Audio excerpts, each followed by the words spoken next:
Vitajte! V dnešnom videu vám predstavím jeden z našich modelov diamantových jadrových vrtačiek, a to VT305E na nastaviteľnom stojane. Porozprávam o tom, čo je to za zariadenie, aké sú jeho vlastnosti a aké je jeho využitie.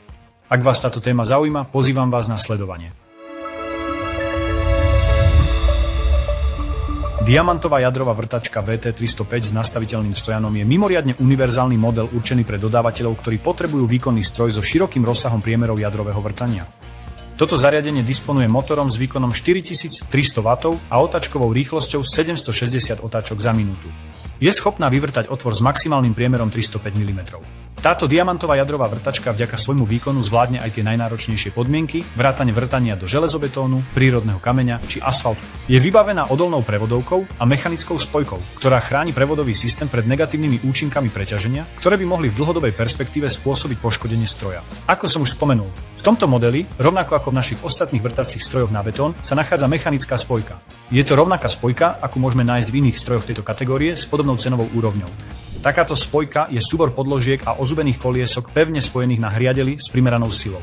V momente prekročenia určitého krúťaceho momentu spojka zareaguje. Podložky s ozubenými kolieskami sa začnú šmykať a vrták sa prestane otáčať.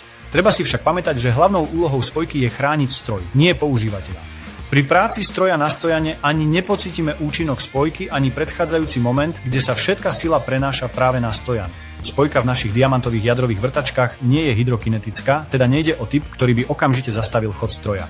Zariadenie má plynulú reguláciu otáčok od 0 do 760 otáčok za minútu, nastaviteľnú pomocou potenciometra. Vďaka tomu môže stroj začať s nízkou rýchlosťou a neskôr, v prípade potreby, plynulo zvyšovať otáčky. Pred vykonaním vrtu odporúčame dobre zvoliť správny počet otáčok vzhľadom na priemer vrtáka. Všeobecné pravidlo znie: čím väčší priemer, tým menšie otáčky. Je to veľmi dôležité, pretože nesprávne parametre vrtania môžu viesť k poškodeniu vrtáka. Celá konštrukcia stroja so stojanom je veľmi pevná a stabilná. Motor je pripevnený k zdviháku stojana a celok stojí na veľkej nastaviteľnej základni s užitočnými transportnými kolieskami. Strojom je možné pracovať ako vo vertikále, tak aj v horizontále. Treba si však pamätať na pevné ukotvenie do podkladu vhodnými kotvami. Základňa stojana obsahuje niekoľko prvkov, na ktoré je dobré venovať pozornosť. Prvým z nich je montážny otvor. Je to podlhovastá diera určená na pripevnenie vrtacieho stroja k podkladu pomocou vhodnej kotvy. Je potrebné zvoliť vhodnú kotvu v závislosti od toho, či vrtame do železobetónu, dutinovej tehly alebo iného materiálu. Je možné, že na stabilnú polohu stroja budú potrebné dve kotvy, najmä pri práci v horizontálnej polohe. Všetko závisí od toho, v akom stave je podklad. Ďalším prvkom sú 4 stabilizačné skrutky umiestnené na rohoch základne. Slúžia na vyrovnanie a stabilizáciu celej konštrukcie vrtacieho stroja so stojanom tak, aby vrták vchádzal do podkladu pod správnym uhlom. Tretím prvkom konštrukcie základne sú dva otvory priľahlé k stĺpu stojana, cez ktoré prechádza montážna skrutka. Slúži na reguláciu uhla naklonenia stojana. Tento model vrtacieho stroja na nastaviteľnom stojane je možné nakloniť až do 70 stupňov. V takom prípade sa maximálny priemer vrtania znižuje na 255 mm. Je to spôsobené konštrukciou základne, ktorá pri maximálnom naklonení neumožňuje bezproblémové použitie väčšieho vrtáka. Väčšinou sa stojan upevňuje k podkladu prostredníctvom kotvenia. Niekedy sa však stane, že z nejakého dôvodu nie je možné vyvrtať otvor pre montážnu kotvu. V tejto situácii máme na návrh určité riešenie. Na samom vrchole stĺpu sa nachádza závitový otvor, do ktorého sa skrutkuje skrutka zakončená akýmsi hrotom s otvorom. Slúži to na to, aby medzi tento hrot a napríklad strop alebo stenu vložili rozpierku vhodnej dĺžky. Môže to byť rúra alebo iný vhodný prvok, ktorý splní svoju úlohu a nespôsobí nebezpečenstvo.